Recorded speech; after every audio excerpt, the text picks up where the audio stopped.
Hello, I'm Nate's dad. Today I'm revealing the master plan to end the bully war. Not manage it, not cope with it, but to end it.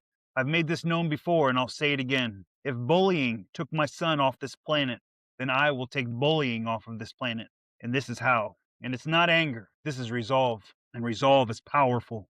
So today, I'm going to tell you exactly my plan on how to rid this world of the stupid bullying epidemic that I call the bully war. Some of what I'm about to say will sound wild. Some of it will sound uncomfortable. Some of it may even sound confrontational. But growth has never lived in comfort, and change has never come from silence. I don't want another parent to lose a child. It's unbearable. And if I can stop you from ever feeling it, then this is how. I don't want another student, employee, or a loved one to wake up every day bracing themselves for pain. And here's the truth: no one should have to live like that, and no one here is powerless to stop it. So, yes, I'm willing to get a little wild because the problem is wild and it deserves a wild response. What you are hearing today is the foundation of a speech I'm willing to take into schools, workplaces, and organizations everywhere. If you want me to come speak about this topic, contact my team through the Nate's Glow website. Let's move fast because momentum matters. But before we go any further, let me be very clear. I am not here to convince you. I don't have time to convince anybody. I'm not making a case. I'm not presenting an argument. I'm telling you the truth. And this truth has weight. The only way bullying is ever removed from this planet is if we end the war. Bullying is not removed by continuing to fight the battles. And deep down, most of us already know this. So if you think what I'm about to say is wrong or stupid or naive or incomplete, then I encourage you. In fact, I support you to come up with a better way to end this bully war. And then please get to work immediately because your ideas matter, but action matters more. The world needs it and there is no more time to waste. But if you do not have a better way, then maybe, just maybe, consider accepting me as an authority on this subject. Not because I want power, but because I've paid the price. Because I know bullying. I was bullied as a child. Now, just a few months ago, I lost a son to it, and I've seen everything in between. So this isn't theory. This is lived experience, and it hurts to be here. It hurts to see what I can see from where I stand, and I don't want anyone else to experience this pain. Sometimes it feels like I'm speaking to you from beyond the grave, like I'm in a distant place. And from here, I'm telling you, I'm providing you the way, the only way to end the bully war. This is not a slogan. This is not a poster. It's a way. Right now, it looks like we as society are doing something. We put up be kind posters in school hallways. We hang small signs at our workplaces in the break room that nobody ever reads that say zero tolerance for bullying. We shame bullies on social media and call it activism. What a joke. We're never going to get anywhere by shaming or hating the bullies. It's a futile effort. And deep down, we know better. If policies worked, if hating bullies worked, bullying would already be gone. We'll never stop it by hating the bullies. And we'll never stop it through legislation or policy. Zero tolerance policies at schools, workplaces, and online are inadequate at best and grossly ignorant at worst. They're not working. Ask anyone who has lived through bullying because you can't ask anyone who didn't.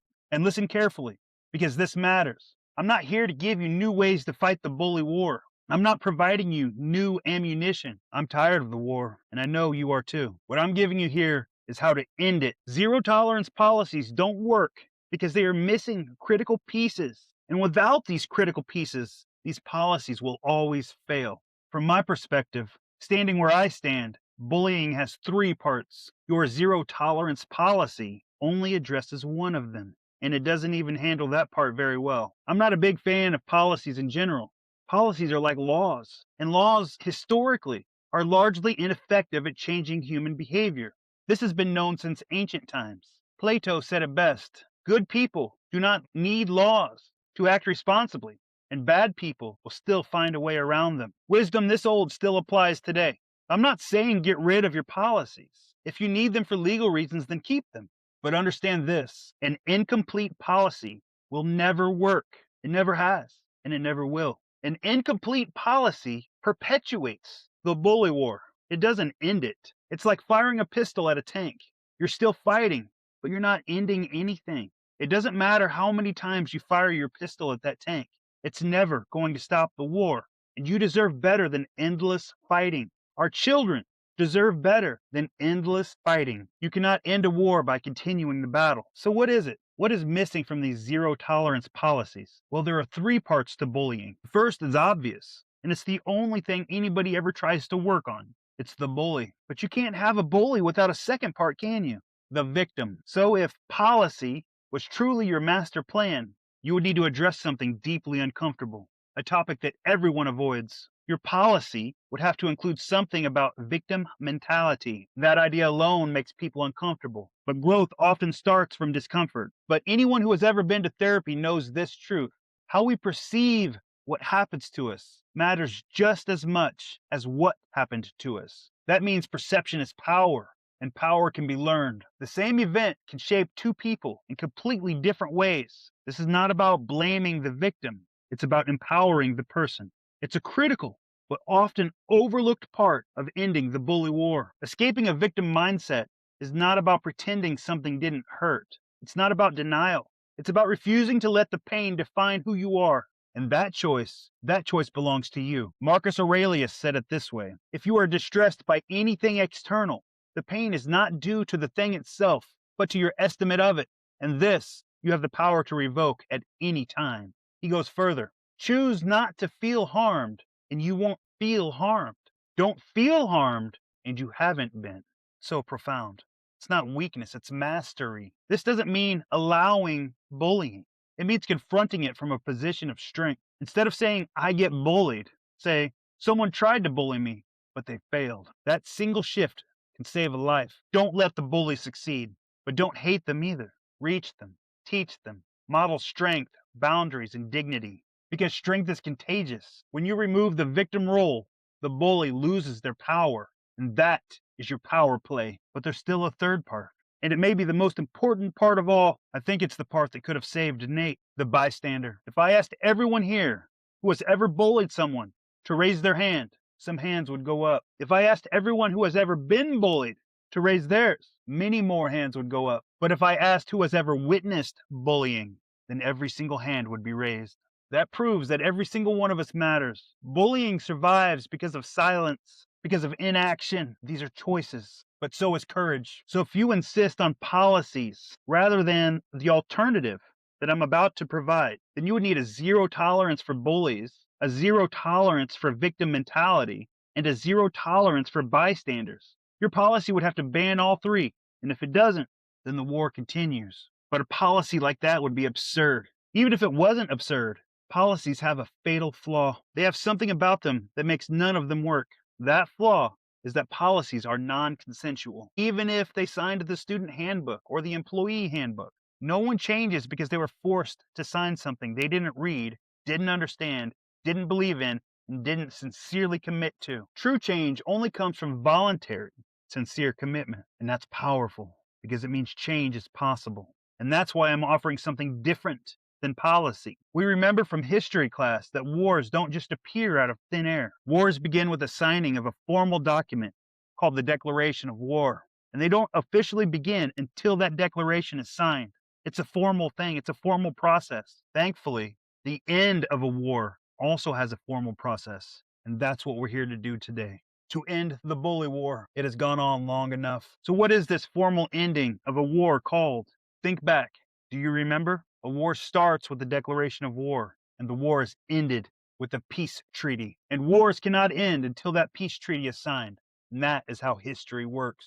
And history is shaped by ordinary people, people like you, people like me, who decide to act. So today, I present to you the Nate's Glow Peace Treaty, the end of the bully war. It's free, it's voluntary, and it's simple. It's simple because complexity is the enemy of adherence. This treaty asks for one thing: that we voluntarily and sincerely remove bullying and all three of its parts from within ourselves, because this is where real change starts. The only way we will see the end of bullying is if we end bullying from within ourselves. There is no other way. And that can't be done through a policy. No one can make you do that. It will have to be a choice that you make. Nate's Glow has made making that choice very easy. Signing the peace treaty takes 2 seconds and no money. The magic is that the bigger the number of signatures the peace treaty gets, the more people will be inspired to sign it themselves. By signing it, we voluntarily agree to an oath to self. I will not be the bully. I will not be a victim, and I will not be the bystander. I will remove cruelty from my behavior. I will remove victimhood from my identity, and I will remove silence from my presence. I will speak up. I will stand with others. I will use assertiveness, not aggression, because words matter, presence matters, and you matter. The only way to change the world is to change ourselves first. If we each remove the bully, the victim, and the bystander from within, then bullying has nowhere else to live. No fuel, no shelter, no future. Bullying starves. So I ask you now, not as a demand, but as an invitation. Go to the Nate's Glow website at natesglow.org. Read the peace treaty. See what it's about. See if it's something you can believe in. See if it's something you can take part in. Search your heart. And if you're ready, sign it. Sign it with sincerity. Sign it with reverence, not as a promise, as an oath. Not an oath to Nate, not an oath to your loved ones. It's an oath to yourself. Oaths are not promises, because promises can be broken, while an oath never can. A sincere oath reshapes who we are. Make the oath, sign the peace treaty, and put an end to the bully war. This will take all of us. Help us reach millions, because this is how bullying ends. It ends if we end it in all three of its parts from within ourselves. Welcome to the Nate's Glow Peace Treaty. Sign it on our website, natesglow.org. Love, faith, and hope.